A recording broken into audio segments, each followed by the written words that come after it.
What's up, everyone? My name is James Blissett, professional gambler and founder of Lucrative MMA, which is my handicapping service where I help people make money from gambling on MMA. Gambling gets a bad rap, but gambling has allowed me to have a very happy life. So shout out to gambling. I'm always in debt to gambling. It's helped me a lot, which is crazy because it gets such a bad rap. And I understand why. Some people are just not gamblers and some people will never be gamblers. And some people watching this video will probably never be gamblers. In fact, I know they won't because I get a lot of DMs where people are very emotional, volatile. And those people will never make money from gambling. So gambling is a dangerous game, but I'm going to tell you how to do it safely, professionally, and smart, because I didn't do that for about 8 to 9 years when I first started gambling. But now I'm able to do that. And there's specific mindsets that I employ to be able to do that, and also specific strategies. So that's what my YouTube channel is for, to help you make money from gambling in a safe way, to help you not get addicted to gambling. But in this video, it's going to be a little bit different. I'm going back to my roots. I'm going back to what I came up doing on YouTube, which is breaking down the entire fight card of the upcoming UFC event, which goes down tomorrow, UFC 289. We got Amanda Nunes fighting Irene Aldana. That's not the best fight, but we've got the co-main event, Beneil Dariush, Charles Oliveira. Please someone tell me why they didn't make it 5 rounds. I already know the answer, probably because they don't think it's going to go 5 rounds. So who needs to make it 5 rounds? But I'm not so sure about that. We'll get into it in a minute. I'm going to break down the whole card and give you my picks and predictions for every single fight. And we'll see if we can get any value on the betting line. So first of all, I want to shout out to every single person here. I got my boys Daz in here. I got my boy Sean tweeting out as soon as it's live. Let's fucking go. It's more excited when coming off a loss. Yeah, exactly. I'm ready. I'm ready. Because last week we had a loss. And at Lucrative MMA, losses are not a common thing, right? So when they happen, it's like, oh, damn, what's going to happen now? We need to come back, hit the ground running. We need to bounce back from that loss. Not only did we lose, but we had a significant loss. Last week, we lost 14 units overall over the 3 fight cards. And so that's a lot of units to lose, but it is what it is. At times in the year, like I said this to a few people who DM me, 1 to 2 times a year, we're going to lose double-digit units. It's just going to happen. It's going to happen next year. It may happen again this year. It's also going to happen every single year that I bet, because that's just how we bet. But that's the reason we're up 55 units, because of the way we bet. Unfortunately, sometimes everything's going to go wrong, like it did last week. But I don't hide away. I'm the most transparent in the entire game. All of my bets are tracked on third-party betmade.tip, so you can see every single bet I've ever made over the last 5 years. And we don't hide away after a loss. It is what it is. It's part and parcel of the game. I've been in the game for many years. So I'm back again, and hopefully we're going to bounce back, and I'm going to give you some solid picks and predictions this week. So we've got Daz Fowles saying, if you're going to wait for the weigh-ins, wait for the walkout. Shout out to Daz. He gave me $5 Australian. I appreciate that, Daz. That's going to go back into the channel. Maybe it'll buy me a nice cup of tea, which helps the channel. Because if I got a cup of tea, I'm going to give better content, because I'm an Englishman and I'm happy with my cup of tea in my hand, So without further ado, we're going to get straight into the card, and I will address the comments after. I first just want to get straight into the card and at least break down the first fight. So the first fight of the night, we got Diana Bellbita versus Maria Oliveira. Let me just zoom in so everyone can see this. I know Sean specifically likes to see the graphics, so we're going to make sure we got them up. And I do think it adds a little something to the channel rather than just seeing my handsome face too much. So we'll zoom in here a little bit. And yeah, this is a decent fight to kick off the card. I know a lot of people will potentially be hating on this fight. I'm just assuming that they are, because it's a women's MMA fight. It's fairly low level. But honestly, I think this is a good fight, man. I think this is going to be a bit of a banger. I don't think this is going to be a boring fight. I think in this fight, we've got a fighter who should be at least a 60% favorite, but for some reason, they want to line it at pick'em. So as you can see here, we actually had Maria Oliveira as a slight favorite, right? But I think the line's changed a little bit now. I'm just going to jump over to fightodds.io, not best fight odds. Shout out to fightodds.io. If anybody is using best fight odds in this day and age, stop it. I don't know what you're doing. Don't use bestfightodds.com. Use fightodds.io. They are much more up to date. They are much more user-friendly at this stage. And there's just no reason for you to be using best fight odds unless you want to track the line movement, which is very important. And I am going to tell fight odds directly because I am friendly with them. I'm going to tell them to put up the line tracker movement like best fight odds do, because that is a very, very handy tool just to see where the line has been going recently. But yeah, if I jump over the best fight odds now, I can see personally that Diana Bellbita is a favorite on multiple books. She's minus 120. You can still get her for minus 115. So she's jumped a slight favorite. And I understand why. In this fight, right, we've got Maria Oliveira, who's very wild. She throws loop-in shots. She has her chin up when she walks forward. And on the other hand, we've got Diana Bellbita, who is very different. She's actually got her hands up in a good position. She tucks her chin a little bit and throws sharp punches. And every now and then, you know, she'll come with the hooks. But she mainly throws straight punches and short, sharp punches, which is completely different than Oliveira. So how I see this fight playing out is, you know, because they both love the striking. Now, I don't think either fighter is really going to go for takedowns. But I will say that if Diana Bellbita decides she wants to take Maria Oliveira down, she can do it. Maria has a terrible ground game, and she's just got no defense on the feet. I don't think she should ever be a favorite in a UFC fight, no matter who she's fighting, including against Diana Bellbita. But I know Bellbita has a poor record in the UFC, but she's not a bad fighter, you know. She really isn't. She's not that bad of a fighter. She throws tons of strikes, hella strikes, and I just feel like she's going to be the one landing cleaner, probably landing harder, and I wouldn't even be surprised if she finished Maria Oliveira. Obviously, these girls are 115 women's MMA fighters, right? So I'm not predicting a finish. I am predicting the fight to go to decision. I am predicting Diana Bellbita to win via decision. But in terms of the money line, in terms of the bets, if I was going to bet the fight goes to decision or the fight doesn't go to decision, I would most certainly bet on violence here. And the reason is just because of the odds. So if you're new to my channel, if you're new to gambling, you may get confused, you may get distracted, and this is redundant for people who watch me all the time, but I'm sorry, you're just going to stick with me through it, because this is the most important point to new gamblers, is that we don't always bet on who we think is going to win. We bet on where we think there is value.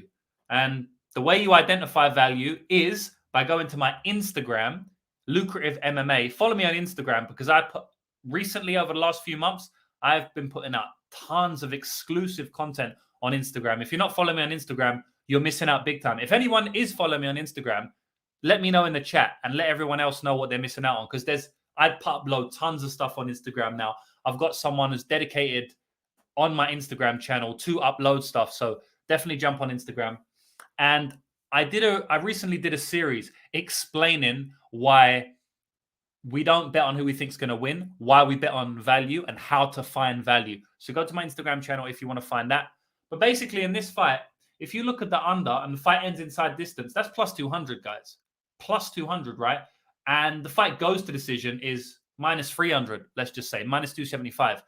I would not be laying juice on a minus 275 here. This is low-level women's MMA. This is a volatile fight because of how low level it is. And so in the low levels, we often see that more finishes happen in the lower level because fighters make more mistakes. Fighters are not seasoned. Fighters are not as tough. It's very hard to finish an elite fighter. You know what I mean? Like an elite fighter, like highest level, it's not easy to finish those guys. But the lower levels, they tend to get finished a little bit quicker. So low level, you always have to be worried about a fight finishing. And I don't mind someone who wants to play the under here. I also don't mind Bellbita KO at like plus 900, plus 1,000 on some books. I think that's not bad. But yeah, so that's it. I think Bellbita is going to win. I think she probably wins by decision. And Rob Lawrence is saying that he's not speaking about violence in this fight. He's speaking about violence in this card. Yeah, I don't really know off the top of my head. I'm going to go through each fight and see how we go. But definitely in the first fight of the night, I think it's violence or past there. But I'm picking with Bellbita. So the next fight of the night we got is... Let's go back. And it's quite cold here, so I'm back to my teas. You know, for the last 5-6 months or something, I haven't really been having these teas because... you know, it's so funny. These teas have become like a part of my stream. Just because I'm always having a tea, man. But obviously over the summer... which is the opposite of probably where you are right now, because I'm living in Auckland, New Zealand, and it's winter right here, even though it's sunny out today, but it's actually winter. Whereas where you probably are, most likely is summer, right? Unless you're in the Southern Hemisphere, which most people are not. And I haven't been having teas because in the summer I don't really have teas. But I'm back to my teas now, so we're back to cashing bets. So the next fight is David Dvorak versus Steve Erceg. I'm interested in this fight, guys. I'm interested in the underdog here. He's a big underdog. He's like plus 235. And look, I'm gonna drop some game on betting on debutants, right? Because Steve Erceg is coming in on it and making his UFC debut for this fight. And I want to drop some game about if you should bet on UFC debutants or not. So if you guys follow my YouTube channel, like Sean is saying here, he follows me on Instagram, but he also follows me on YouTube. So if you have followed me on YouTube, if you do subscribe, if you don't subscribe when you're watching this video, I don't know what you're doing. Click subscribe now, and please click the like button. It takes 1 second. You're here right now. But if you haven't subscribed, definitely subscribe, because I did a video on UFC debutants about 2 months ago. And I basically listed off about 10 fighters that made their UFC debuts and lost their UFC debuts, but went on to become massive stars, sometimes even UFC champions. So fighters like Rafael dos Anjos has lost their UFC debut. One of the greatest fighters in UFC history. I mean, in my opinion, one of the greatest fighters in UFC history. He's top 30, top 50. I mean, Rafael dos Anjos is an absolute beast. You've got Brock Lesnar, lost his UFC debut. Carlos Condit, the former UFC interim welterweight champion, lost his UFC debut.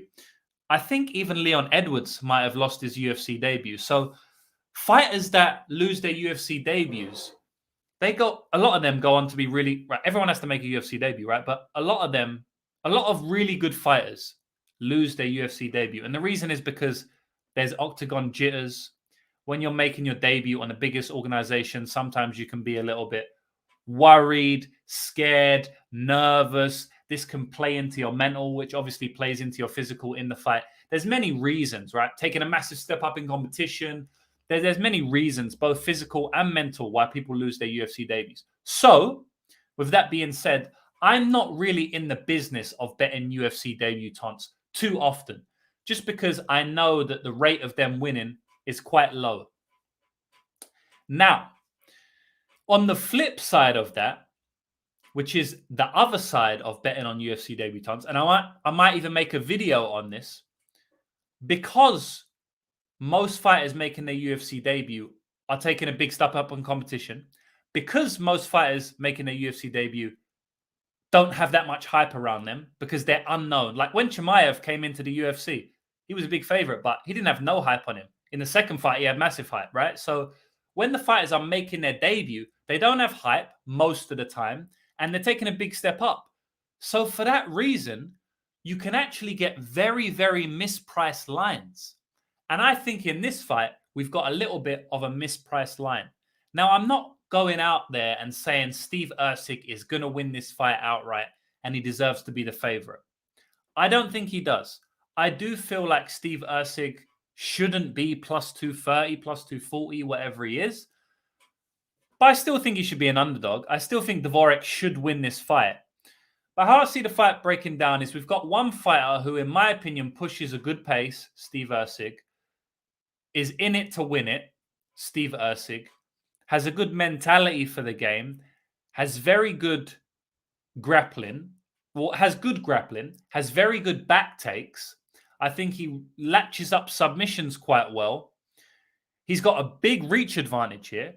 Well, sorry, he's got a big height advantage. He doesn't have a reach advantage, but he's got a height advantage here. He's coming in with massive momentum, 9-1, won his last 5 fights. David Dvorak coming in off 2 losses. He fought some really good fighters in those losses and fought decently against them. The fact is, he's still coming in off 2 losses.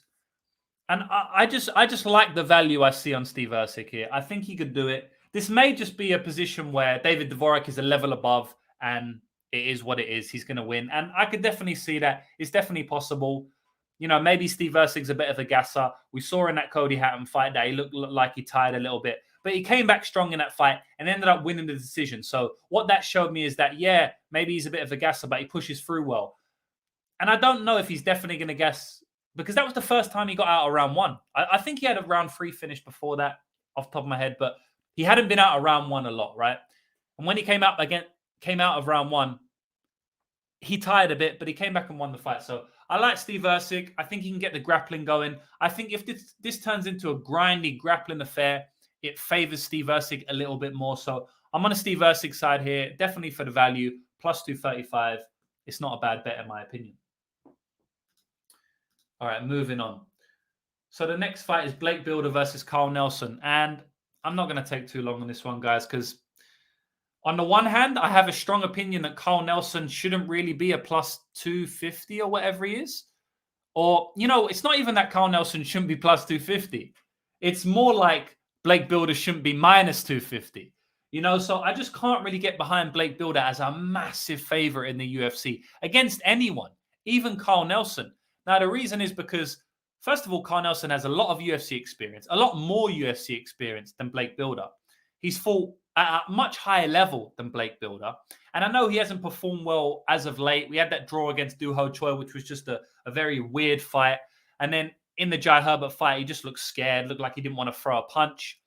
So I understand why Carl Nelson is, an underdog here, but I can't say I understand why he's plus 200. He hits hard.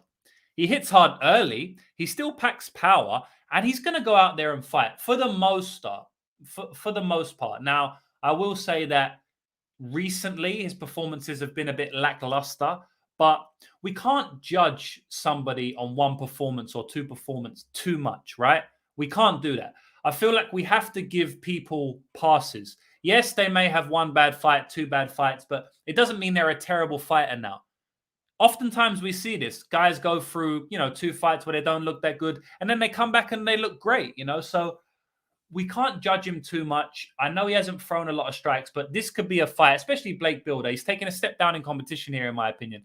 This could be a fight where he does start to throw a little bit more. I think Kyle Nelson via KO in round 1 at plus 1,100, plus 1,000 isn't a bad shot.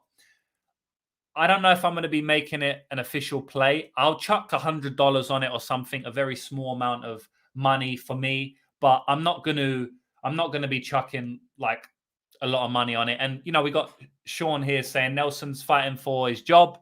Exactly. He's fighting for his job in Canada. He's Canadian. And we got Uncle Weezy, shout out to Uncle Weezy. He's saying the fight goes to decision. And so if the fight goes to decision and they've got a Canadian Carl Nelson in Canada, I must say that Blake Bilder loves getting dropped. I know we haven't seen it recently, but go back and watch his regional scene fights, guys. He loves getting dropped. He loves getting hurt. He's got good recoverability, but I don't think he's got a great chin. I wouldn't be surprised if I see Carl Nelson shitting everyone's parlays here. I'm not going to bet Carl Nelson myself just because I am predicting Blake Bilder to win. I do think he's more grindy. At this stage in his career, I think he should be able to get the takedowns. I don't necessarily agree with Uncle Weezy. I do think Blake Bilder's definitely live to find a submission in this spot. But again, I'm not confident enough to bet the under or to bet the over. So I'm going to be praying that Weezy cashes his bet there. I'm going to say Blake Bilder gets it done in the second round. Probably by submission, maybe after some early adversity in round 1. But, man, I wouldn't be surprised if Carl Nelson got an early knockout. I wouldn't be surprised if Carl Nelson dropped him once or twice over the fight and got a dodgy split robbery decision like we see all the time. So, yeah, that's all I'm going to say on that one. I will say one thing, though. In my opinion, don't be parlaying Blake Bilder at minus 250. He's not a minus 250 type fighter. Things can go wrong when you parlay slightly lower level fighters at massive chalk. So, yeah, that's all I'm going to say on that one. And now we've got the chat pop in. I want to just say a quick shout out to everyone in the chat. We got Hitman here saying he's on Irene and Benny, a big underdog and a slight favorite. Jake Fagan saying Benny going to win us a lot of money tomorrow. We'll get to that. We'll get to that, man. I like my guy Benny, the money train. Benny, the money train. Mushroom saying, what's up, James? Shout out to my man Mushroom. A lot of love for Mushroom as always. G Braves, what is up? Let's go. Rob Lawrence, Sean Hanning. We got a couple of guys in the chat. Sai Lili. Whoa. I'm not going to say that one. Lilada. Sai Lilada. I think he said his name right. Blood Money Bets. Shout out to Blood Money. Everyone go and check out Blood Money Bets on YouTube. Got a solid show yourself. Thanks for being here. Uncle Wheezy, my man. Everybody knows Uncle Wheezy, the stat man, the arse shaving man. Yeah, shout out to everyone, man. I can't go through everyone, but yeah, shout out to everyone. So, all right. The next fight is... See, I know a lot of people are shitting on this card, but I don't mind this card. I think it's going to be fun. I think it's actually going to turn out to be a fun card. Ayman Zahabi versus Erceg Liang. Now, this fight is weird. This fight could be terrible. Oh, and shout out to One Championship. Sean is saying my One Championship pick, Quan, just cashed. Minus 105. Shout out to Quan. I need to check that. Honestly, I went out today. Long story short, I went out this morning, came back. I completely forgot One Championship was on because PFL being on yesterday completely threw me off. Usually, I'm used to it being on Saturday, New Zealand time. So, like, I woke up this morning thinking the UFC was on because PFL was yesterday, and it completely threw me off. So, shout out to anybody who got on Quan because apparently we just cashed him. So, shout out there. Gabriel saying thanks for the content. Yeah, so back to this fight. We're done cashing bets on One Championship. I only had one bet, so I'm glad we got that one out of the way. And hopefully that's good momentum for us going into the UFC card. Speaking of good momentum, Erceg Liang has some good momentum on his side. Erceg Liang's coming in off 2 straight wins. He beat Cameron Else. And I just want to say shout out to Erceg Liang because he's made me one of the most monies He's made me some of the most money that any fighter has ever made me on MMA. He's probably top 5 fighters. And the reason for that is when he fought Cameron Else, I put an insane amount of money on every type of inside the distance bet you can imagine. Erceg Liang in round 1. Erceg Liang to win in round 2. Erceg Liang via knockout. Erceg Liang inside the distance. Fight doesn't go to decision in parlays. Under 2.5 in parlays. Under 1.5 in parlays and straights. I had about 15 different bookmakers, 20 different bookmakers. I put as much on every bookmaker as I could. I called up friends in Australia, in New Zealand, and in the UK to put the same bets on that I did for me, and I gave them a cut of my profits on other bookies. We cashed a lot of money on that fateful day when Cameron Else went down within 60 seconds to Erceg Liang. So I'm always going to be indebted into this guy. And one thing I will say about him is that he's shown a lot of growth in his MMA career as of late. He's 29 years old and he's a lighter weight fighter, right? But he's showing increased skill sets every fight, in my opinion. Guy's a bantamweight. We don't really see 29-year-old bantamweights improve that consistently. But in my opinion, Erceg Liang has shown that. He's shown better takedown defense again and again and again and again. Back to the Cody Durden fight, Jay Perrin fight. I think he's shown really good takedown defense, really good get-ups, really good pace, pressure. And even his striking's coming on now. In his last fight, in my opinion, his striking looked way more technical and way more clean than it did, say, in the Durden fight, where he was kind of just throwing mad shots, right? Or in the Molina fight, where he was just kind of just face first heading into Molina's shots. It seemed like he leveled up a little bit in that last fight. You like to see that. So I think Erceg Liang's definitely on an upswing, as I've said. He's coming in with momentum. And on the other side, Ayman Zahabi, man, I don't really like Ayman Zahabi's game, not as much as I do Erceg Liang. I think we've got 2 polar opposites here. I think we've got one fighter, Ayman Zahabi, extremely technical, likes to play on the outside kickboxing and just squeak fights. If he wins, unless it's a knockout against Draco or something, it's going to be a close fight. The margins are going to be thin. He's never just going to completely easily dominate someone. I always think that, for example, I could never say that Zahabi should ever be deserving of like a minus 200 or a minus 300 in the UFC just because of his fight style. It's kind of like Andrei Arlovski at this point in his career. Like Andrei Arlovski, even if he's fighting a complete bum, he could never be minus 300 just because of the way he fights. It's like, even if he's fighting a complete bum, he's probably still going to go to a close decision.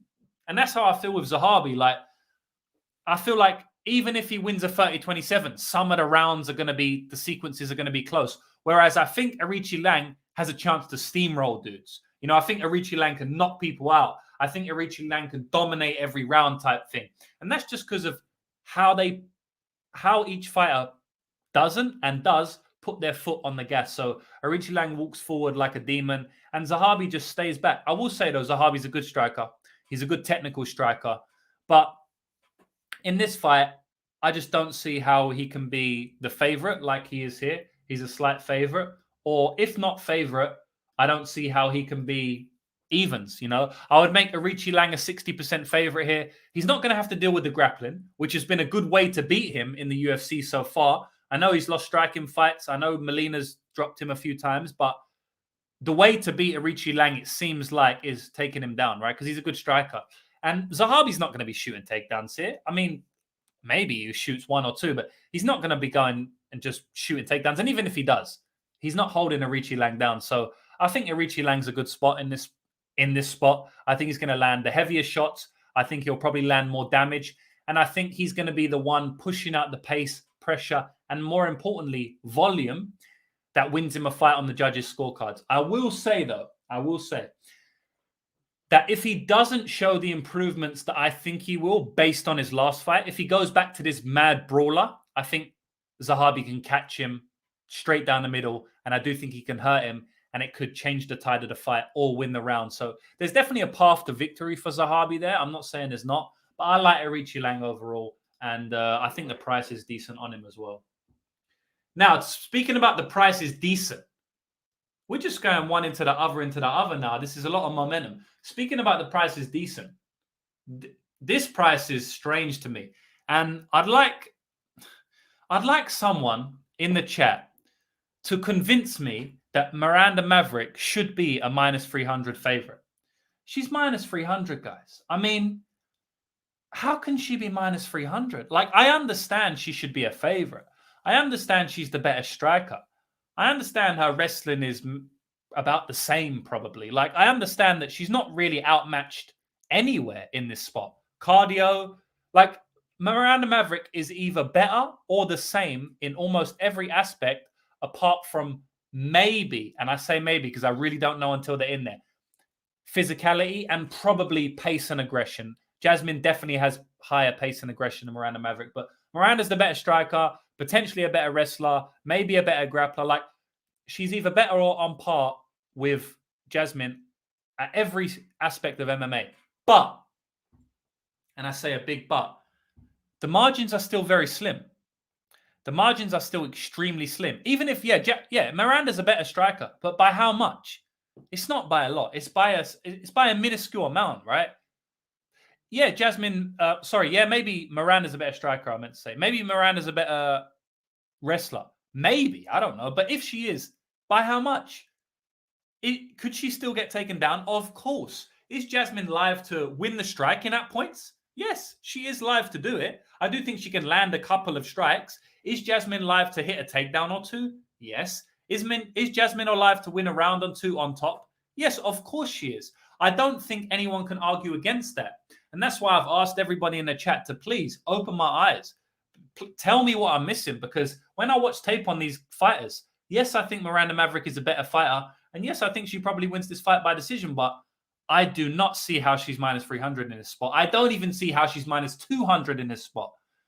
I would line her minus 160, minus 165, minus 170 if you really want to be greedy. I mean, I wouldn't put her up in the minus 200s, and I certainly would put her up in the minus 300s. So I think Jasmine is a live underdog in this spot. And as you know, it's going to be a close back and forth fight, split decision where they give it to Miranda Maverick just to piss me off, like they always do. But I don't know. I think Jasmine's a good spot here.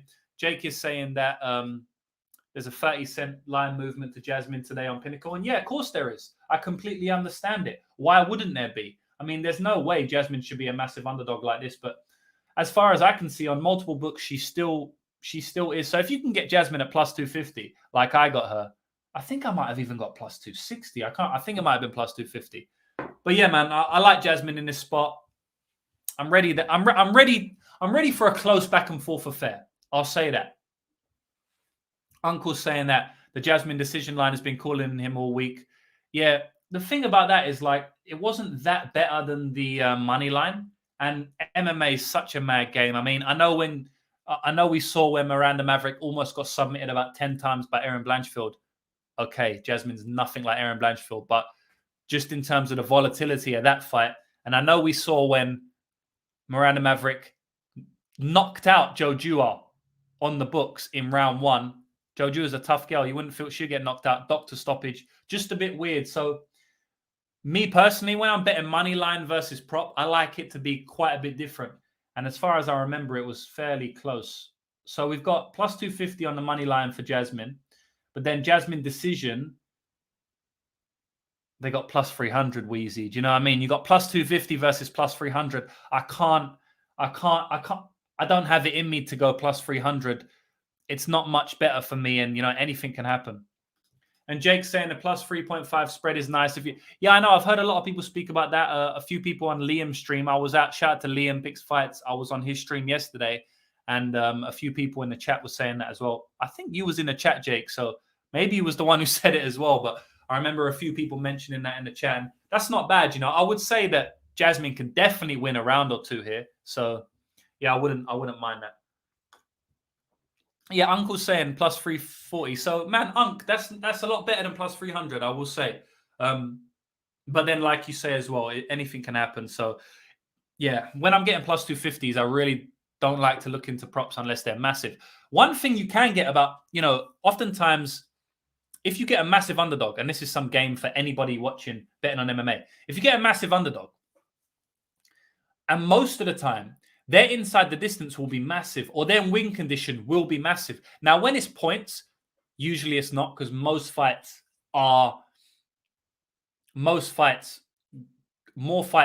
go to decision than they don't, and especially women's MMA.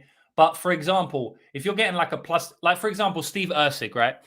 He's plus 235 on the money line, but then his submission is like plus 635. And I think he's got a decent chance of submitting Dvorak. I'm actually predicting decision, so it might not be the best case.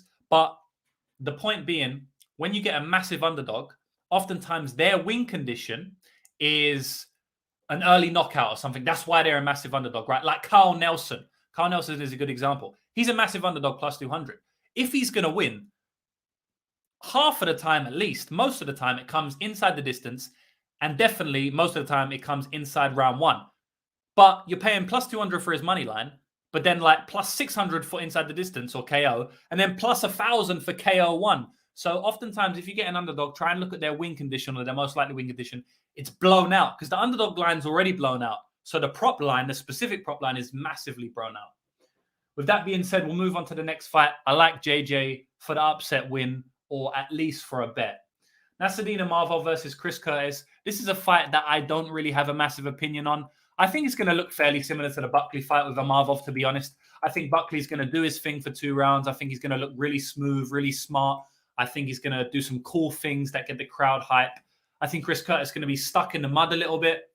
But I do think he's going to come back into it late round 2, round 3. I think Chris Curtis is going to maybe take over a little bit. I do see this fight going to decision more often than not. And I see this fight being a 29-28 win for Nastadina Marvov. I just think that his range control is probably a little bit higher levels than Curtis. I also think that Chris Curtis, I don't think that he's going to get the fight he wants here. Kelvin Gastelum gave him the fight he wants. Standing in the middle and pocket boxing.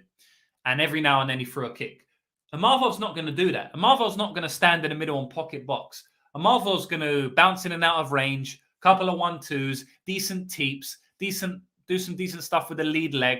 And I don't think Chris Curtis has the best tools or the best skill set to deal with that. But I do see him getting his time in at some point in the fight because Chris Curtis is very, very good counter striker.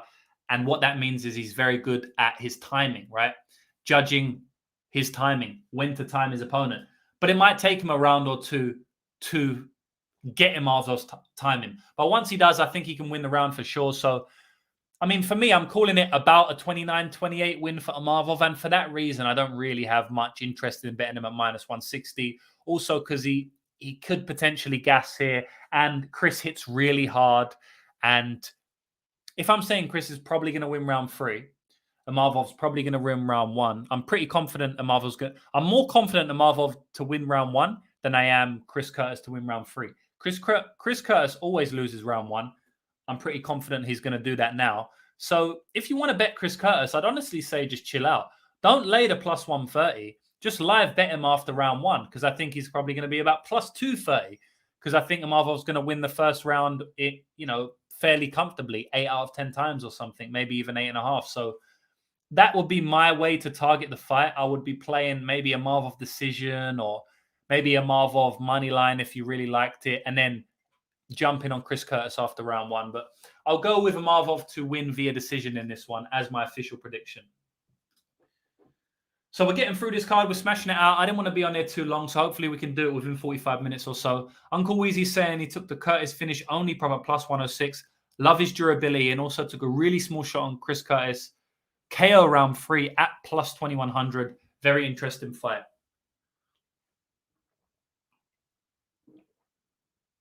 Yeah, so yeah, that's not bad. I mean, I do think Marvel's dangerous though. So yeah, I don't know. I definitely think if a finish comes, it's probably Chris Curtis, like he lands a good. But Marvel seemed to have a really good chin as well. So yeah, I don't have much opinion on the finish only prop, but I think Curtis KO round 3 at plus 2100 is nice, man. Because like I said, he probably will win at least one round. It's probably going to be either the second or third round after he gets his time in. And so if Marv does gas like he did in the Buckley fight, it could definitely be live, especially if Curtis puts his foot on the gas like he did in the Kelvin fight. And after that, he might have a little chip on his shoulder. He thought he won the fight. He got headbutted. He's upset about that. He might come in with a chip on his shoulder, but it seems like he has a chip on his shoulder every fight, man. So yeah, I don't think anything will be that different, but you never know.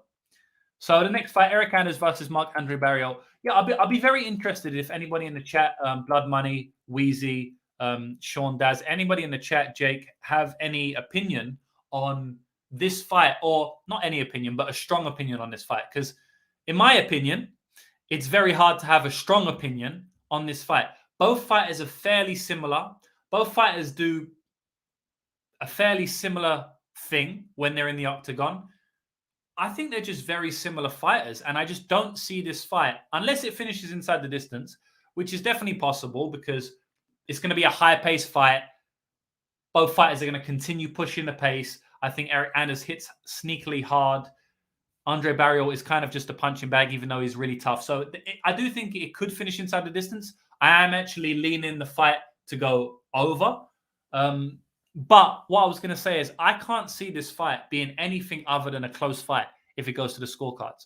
I would be extremely surprised if someone's just dominating the fight. So for that reason, I'm definitely passing. I don't like to bet on fights where I think it's going to be super close, unless you give me a massive number like plus 250 on Jasmine Jasudavicius or something like that. So yeah, a lot of people are saying this. I mean, Wheezy's saying he can't wait to watch this fight, but he has no action.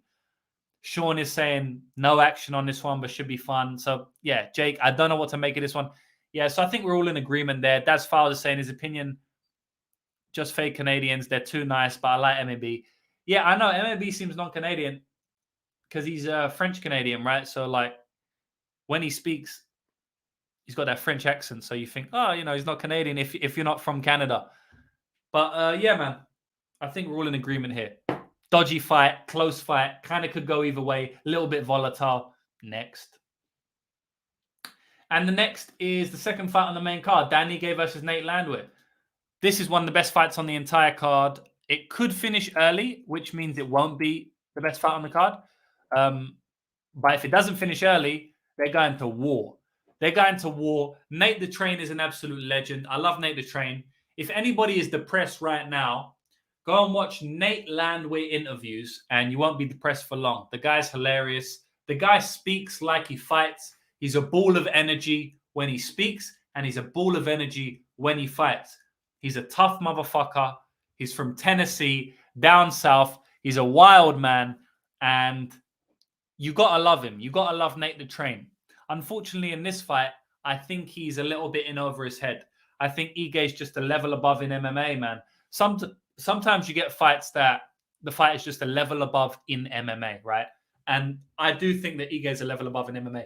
I think Ige has a good chance to knock him out early. Nate the Train does get clocked, I'm not going to say he's a walking punching bag, but the guy is just such a brawler that he just walks straight forward to his opponents. We've seen him knocked out a few times in the UFC. I think twice in round 1. Definitely once by Herbert Burns. I think he got knocked out in round 1 another time as well.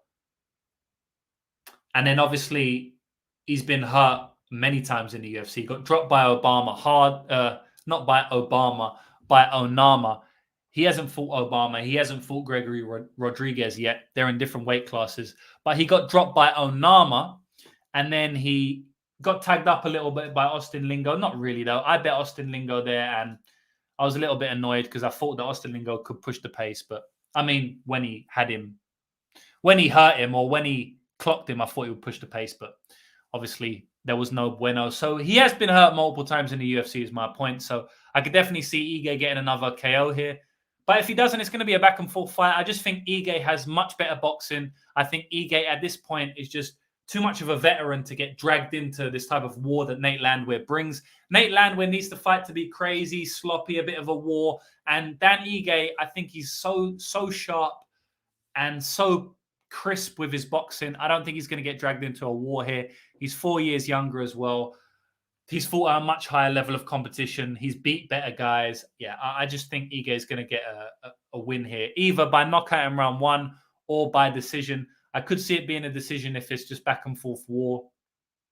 Both fighters are fairly durable, so it definitely could be a back and forth war. But even if it's a war, I think Ige is going to do more damage in the rounds. So like it might be even, and it will look quite even, but Ige is just going to land the one shot in each round that wins him the round type thing, because Ige has an extremely hard punch. I mean, he's one of the heaviest hitters in the featherweight division.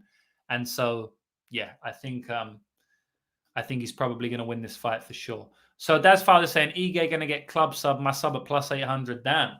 Ige sub, that's a sneaky play at plus 800. I think Liam mentioned that in his show as well.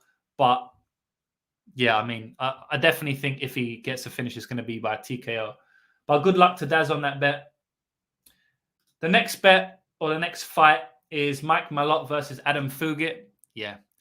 Annoying fight. The reason annoying fight is because it's got damn Mike Malott in it again. I've tried to fade this guy every single time he's fought. And every single time he's fought, he's won. So I've lost. And I've lost a lot of money. So like I said, Arichi Liang won me a lot of money. Right? Arichi Liang has won me tons of money. We're going to get to Beneil Dariush soon. And Beneil Dariush has won me, actually, the next fight. And Beneil Dariush has won me tons of money as well. But there's also fighters that have lost me a lot of money. Mike Malott is one of those fighters that lost me a lot of money. Every time I fade this guy, I lose. And I'm fading him again. I like Adam Fugitt. I think Adam Fugitt has a good chance of winning here. I saw from the moment I watched Mike Malott that this guy was a future fade. I think everybody realizes it now because everybody I was speaking to, they're all talking about the Malott fade and stuff like this. When I was fading him, no one was saying that. They were saying he was a dangerous guy. I saw this guy to be a potential fade early on. And now everyone understands why. Because I bet Mickey go against him. Not a lot of people did. I bet Mickey go against him. Everyone thought he was going to dominate Mickey Gall. He won the fight, but no one can tell me that Mickey Gall wasn't going to melt Mike Malott if that fight got to round 2. I don't care what you say to me. This is not up for discussion. Mickey Gall was touching him up, was piecing him up. He was breaking him. Mike Malott landed a great finish. He's a very good finisher. He's an extremely good round 1 finisher. And even with the striking, but definitely with the submissions, he's got good finishing ability. So Adam Fugitt can get finished in round 1 here. It's definitely live. He's been finished before. He can get finished again.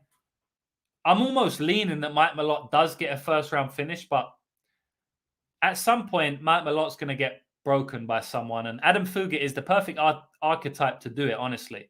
So I'm betting Adam Fugitt here. This fight should be a pick'em. Mike Malott has like a 50% chance to win early, and Adam Fugitt has a 50% chance to win late. So, I mean, not exactly, but basically. So I'm betting on Fugitt here. I don't want to speak about this too much because I got another fight that I want to speak about. Charles Oliveira versus Beneil Dariush. What a co-main event. An absolute banger of a main event. 2 elite fighters, 2 of the best fighters, the 2 best fighters in the entire UFC 289 event. Easily. I'm kind of annoyed we didn't get this 5 rounds, but as I said earlier, it might not go 5 rounds, so we might not need it. But it would be good to have 5 rounds just in case, right? But Oliveira ain't going 5 rounds. I don't think the guy understands what 5 rounds is. This fight is a really good fight, guys. I know a lot of people, most people are on Charles Oliveira here, right? But I think Charles Oliveira's time in the sunshine is done. I think he had his time. I think it's Benil's time. I think it's been Benil's time. And I think Charles Oliveira takes his 10th MMA defeat in this spot. You wouldn't think Charles Oliveira has lost 9 times in MMA, would you? But he has. And I think this is going to be his 10th loss. I honestly do.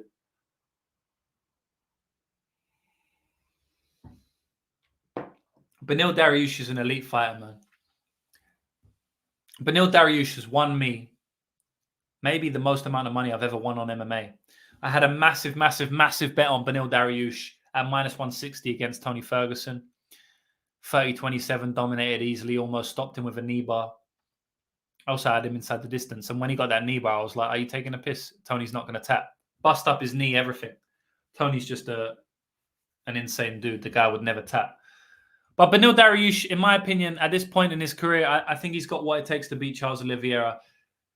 One thing about this fight that maybe people won't mention, maybe they will, but oftentimes I feel like I see things in striking specifically, but just in MMA that other people don't see. And I don't think people understand how good of a distance controller Beneil Dariush is.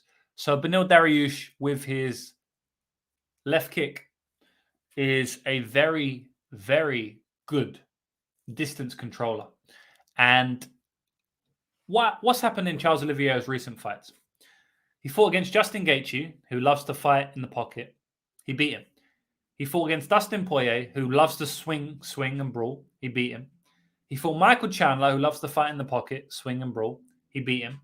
Then he fought Islam Makhachev, who never fights in the pocket, always stays on the outside. And Charles couldn't touch him in the striking. Charles got dropped by him, and Makhachev easily won the striking there.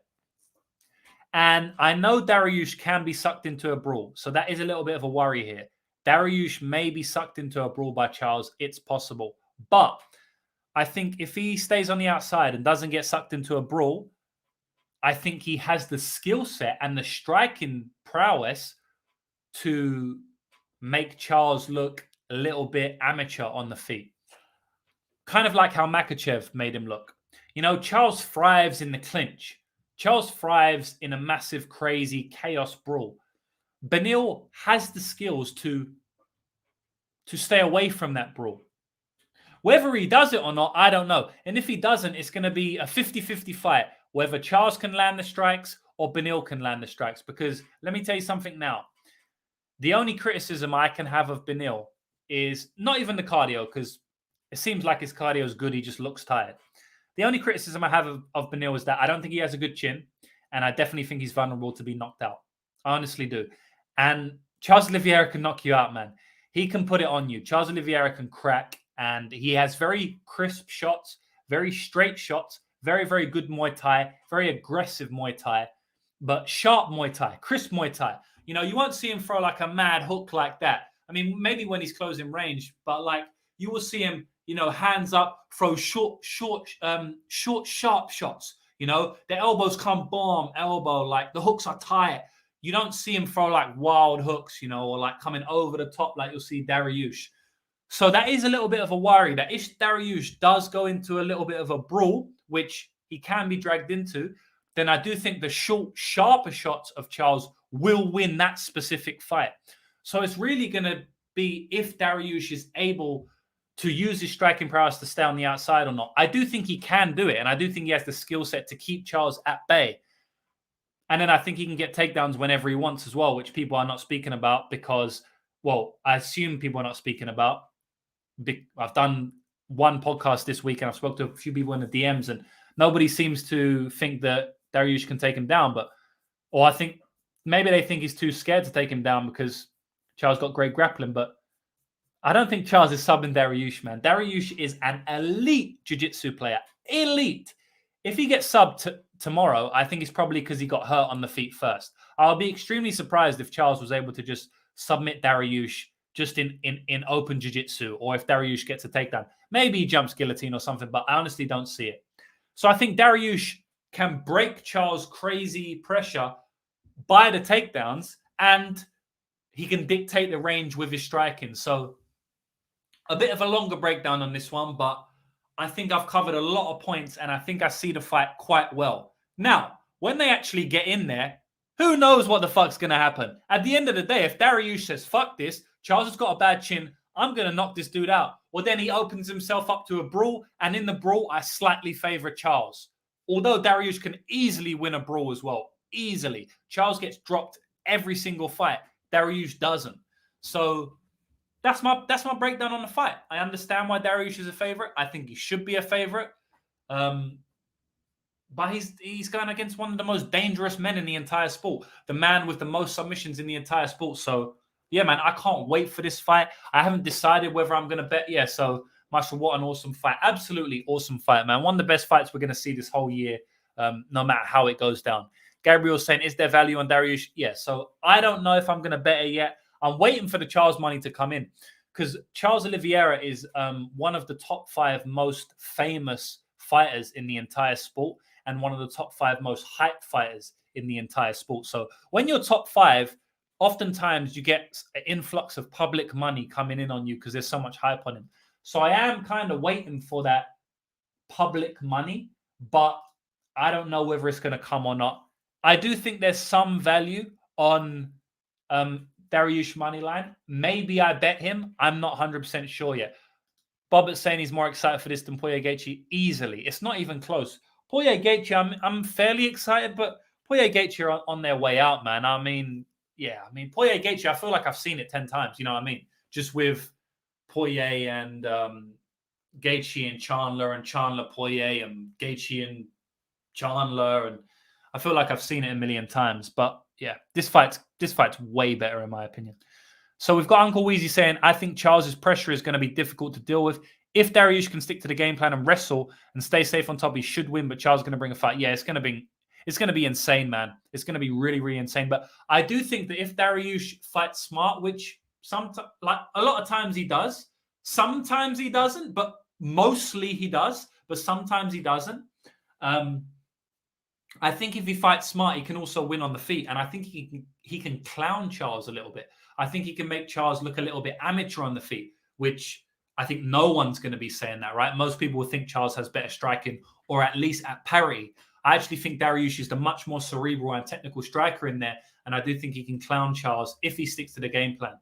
If Charles brings a brawl out in Dariush, which sometimes it can just happen in MMA, you know, you might get cracked with a shot, your vision might go a little bit, and you're just in the brawl and you can't get out, you know. And in that type of fight, I slightly favor Charles, but then even Dariush, he can still crack him, like I said. So it's going to be a great fight, though. Weezy's 100% right. Charles is going to bring the fight. Dariush has a couple of different ways to win.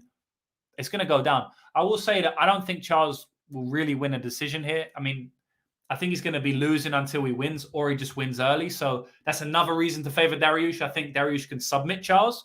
I think, what's Dariush's submission? Because I feel like Charles is known as this submission guy, but even though he's been submitted tons of times himself, and people kind of underrate. And Dariush is an amazing jiu-jitsu guy. Let me have a look. Because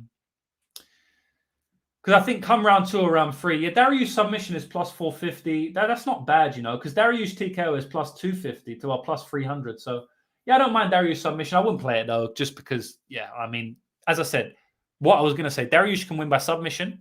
I think Dariush can win by a knockout, and Dariush can win by a decision. Whereas I feel like Charles can kind of only win by knockout or club and sub. So, yeah. Uncle Weezy, I agree with everyone. It's the best fight in recent memory. Both these guys are so talented. They're going to be such a banger. Mushroom saying smash the like. Appreciate that, Mushroom. Everyone smash the like. And we'll get on to the main event. Without further ado, we'll get on to the main event. I spent a lot of time on that fight, and I'm happy to have done that because it's such a good fight. And Uncle saying he's been KO'd 3 times and sub 1's been finishing all 4 of his pro losses. Yeah, he's vulnerable. Like I said, he's vulnerable, man. Extremely vulnerable. Yeah, so Amanda Nunes versus Irene Aldana. Yeah, I mean, I'm not very excited for this fight, I have to say. I feel like I've seen this fight 100 times, and that's just because I've seen Amanda Nunes fight for her belt against the contenders 100 different times, and they're all fairly similar, and they basically all get beat down. I don't think Irene Aldana has a good chance of winning this fight. The only way she wins this fight, which, by the way, this is actually quite possible, so maybe I take back what I said. The only way Irene Aldana wins this fight is if, in my opinion, is if Amanda Nunes hasn't been training hard enough, she isn't focused, she isn't motivated, she doesn't rate Irene Aldana, and she hasn't, or she's falling off a cliff now at 35 years old. So those 5 reasons, and I was on Liam Pick's fight stream yesterday with Gerhardt, YBB, and he said it's extremely hard to cap in motivation, to cap in focus. And I'll add to that by saying it's extremely hard to cap in motivation, focus, training camps, to know how the training camp went. It's very hard to cap in. To know when a fighter's on their downslope, on their downhill, when their fighter has lost a step. These type of things are extremely hard to cap in. And for that reason, it makes any Amanda Nunes fight going forward volatile. Reason being, she lost to Juliana Pena. But what's the true line in that fight? Is it Amanda Nunes minus 600-700? I would say yes. The true line for Amanda Nunes versus Juliana Pena is most likely minus 500 and above. But what did she look like in the first fight? Plus 100. She looked 50% there, right? Or maybe even less. Pena just looked like if she outlasted her, she would win. And why did she look like an underdog in that first fight if the true line is minus 500? Was it just because she had an off night? Maybe. Was it because she didn't focus on Pena? More likely. Was it because she's coming to the end of her career? More likely. Was it because she's talking about retirement like she is against Aldana? Maybe. So, any Amanda Nunes fight is risky going forward. Any Valentina Shevchenko fight is risky going forward. These fighters are coming to the end of their career. They're 35 years old. You know, I don't know how old Valentina is, but she's getting on now. She's in her 30s. And it's very hard to cap these type of things in. For that reason, I'm not going nowhere near Amanda Nunes money line. I know a few people saying Amanda Nunes is value in this spot. She should be minus 400. Just relax. Why would you play Amanda Nunes minus 350? I mean, there's many, many other spots on the card. You can get people like Beneil Dariush for minus 150 or Charles Oliveira for plus 125. You can get Jasmine at plus 250. You got evenly lined fights. Liang is even money against Zahabi. I mean, to lay minus 350, it's tough, man. It's like you have to know that Amanda Nunes is locked in, and that's what Bobbitt's saying. You know, like he hopes Nunes is locked in. It's just hard, man. It's just really hard for me to know if she is or not. She's talking about retirement. I know that. She's talking about what she's going to do after the UFC. I know that. So it's just tough, man. And look, if you want to play it, then this is what you do. You play a prop, right? Because, yeah, you have Nunes. Look, if she is locked in, if she's focused, if she's back to her best, she submits this girl within 3 rounds. She really does. But I think coming in off a 5-round win, one of her best performances, you know, I think she might play it a little bit safer in this spot. So, yeah, for me, I'm going to pick Amanda Nunes. I think she's clearly the better striker. We haven't even spoke about Irene Aldana. I'll just have a little brief breakdown of Irene Aldana. Very, very good boxer. Not very good at anything else. She was getting beat by Macy Chiasson in that fight. Maybe she tapped her in round 1. She was getting beat in the aggregate. She lost more minutes than she won, in my opinion. She was on her way to losing the fight, and she got a meme up kick KO. I think Amanda Nunes can employ the same game plan. I think Amanda Nunes has a gross grappling edge. I think she can take her down whenever she wants and likely submit her. But, yeah, I'm not going to be playing anything like that. I might have already played a prop, though. I might have already played 2 props in this fight. And I'm not going to tell you exactly what they are, but if you want to know all of my bets and predictions, we got a lot of bets. I've broke down a lot of fights on this card, but I haven't told you all of my bets and my official picks. If you want to get all of those, go to lucrativemmabetting.com. We're up over 56 units this year already, and that's including last week's loss of 14 units. So we was up over 70 units, and believe you me, we're going to be up over 70 units very soon. Do you want to be on board the money train when we hit those 70 units, or do you want to join after the 70 units when you've already missed out on tons of money? That's up to you. But the link in my bio if you want to sign up to my product. The price I charge is peanuts. We're the best in the game. So, I mean, I should raise the price, but it is what it is. But that's it, man. That's the podcast done. As a official prediction, I'm going to give Amanda Nunes to finish Irene Aldana in round 4 or round 5. But that's it. Podcast done. I appreciate everybody being here. Shout out to everyone who was here. Shout out to everyone who popped in, who joined in the chat, and even everybody who didn't join in the chat. I appreciate all of you. And that's it, man. If you got any questions for me before I shoot off, because I haven't done one of these live streams in a long time, let me know and I will answer your questions. Other than that, I'm going to jump off shortly.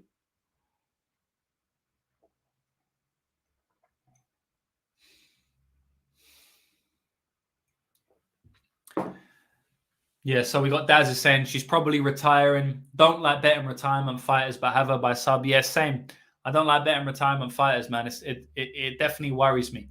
Bobby's saying thanks. Let's cash today, tomorrow. Today for you, maybe. Tomorrow for me. I don't know. Definitely tomorrow for me. Yeah, tomorrow. Daz is saying thanks, James. Everyone, yeah, thanks to everyone else. Gabriel's saying thanks. Sean's saying thanks. Good times. Let's cash tomorrow. Cap in service. Shout out to Cap in service. Any interest in Chris Curtis round 3? Yeah, like someone had Chris Curtis KO round 3 at plus 2100. Honestly, I think that might be even better. I know MMA is crazy, but I would say that KO round 3 is probably a little bit better. You know, that's a decent amount more. 16 to 21s.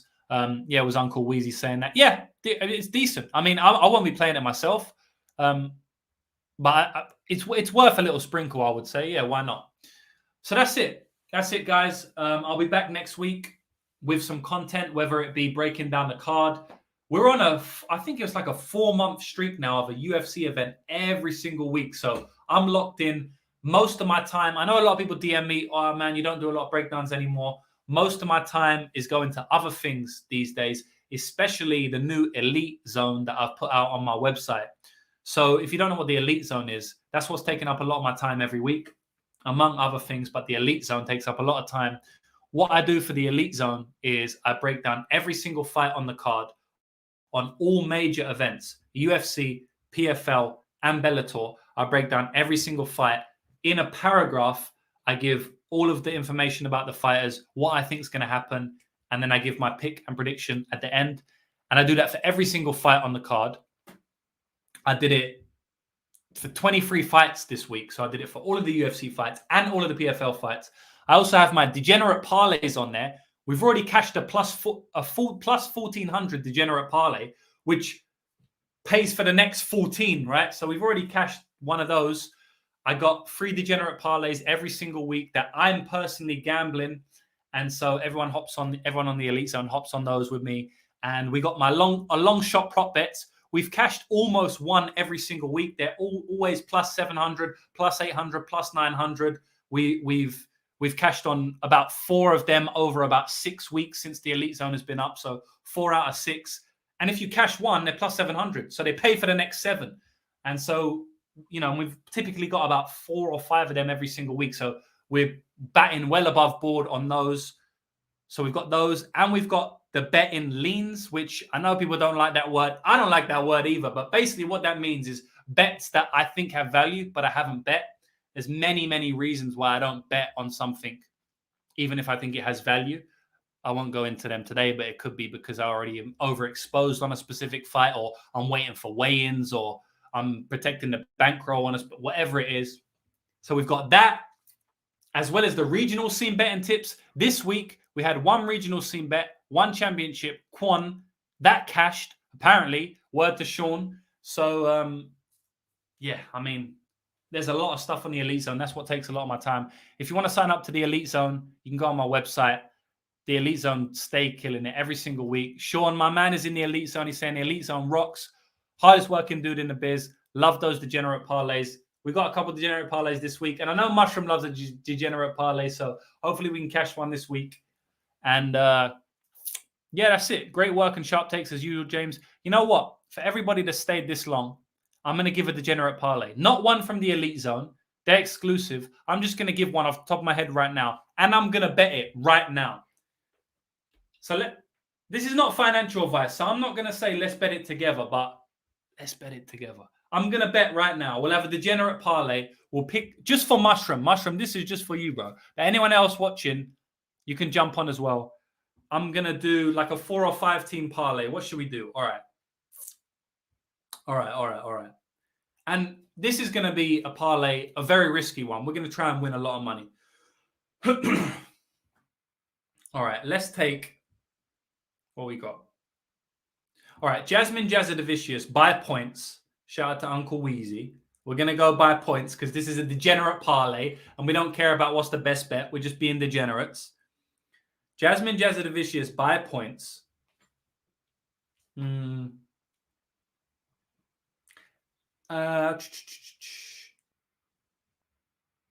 Fugitt inside the distance. I'm getting that boy Mike Malott again. And one more plus money play. What are we going for? One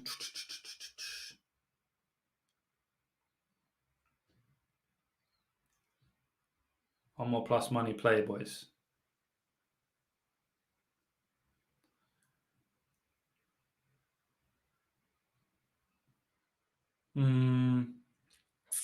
Oh, you know what? We won't go full plus money. We'll just go... Oh, yeah, we will. We'll go Arichi Liang by points. Plus 200. So that works out to 42 to 1. Put $100. $100. Oh, fuck it. I want to win over $5,000. $150 to win $6,500. So that's Jasmine by points. Jasmine Jazadavicius by points. Arichi Liang by points. And Adam Fugitt inside the distance. $150 to return $6,500. Let's go. I've just put that on myself right now. Right now. I don't know if you can see that. $150 has been accepted. Let's go. All right. Shout out to everyone watching, man. I appreciate everyone for you. Shout out Mushroom. Glad he had sound on. Degenerate Parlay. Mushroom, my man. All right. Good luck on your bets, boys. I'll see you next week.